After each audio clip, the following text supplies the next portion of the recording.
दिनांक 13 तारखेला माणिकनगर नावाची सोसायटी आहे पनवेल शहर पोलीस स्टेशनच्या हद्दीत. तिथं एका फ्लॅटमध्ये एका महिलेचा, तिचं नाव प्रिया नाईक आहे, मृतदेह संशयास्पद स्थितीत आम्हाला आढळून आला.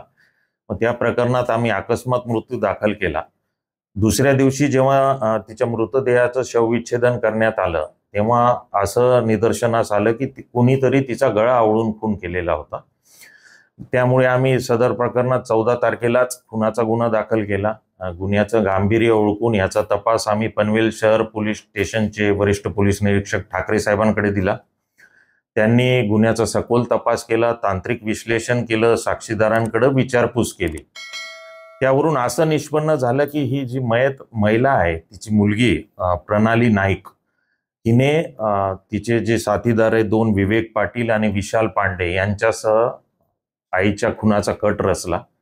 आणि त्या कट रचल्यावरून 13 तारखेला हा विवेक पाटील, विशाल पांडे हे मैताच्या घरी गेले आणि त्यांनी तिच्याच ओढणीने गळा आवळून खून केला.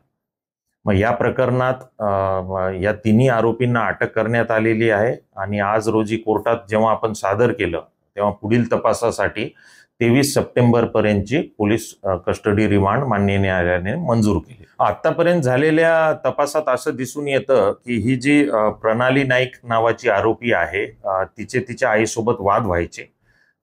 तिची एका तरुणासोबत मैत्री होती, हे पण कारण होतं. त्यानंतर तिची अशी इच्छा होती की घरातला सगळा व्यवहार कारभार तिच्याकडे यावा आणि त्यामुळंच तिनं हे कट रचलाय असं प्रथमदर्शनी दिसून येतं.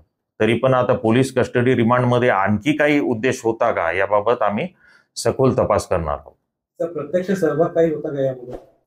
तिने कट रचलेला होता.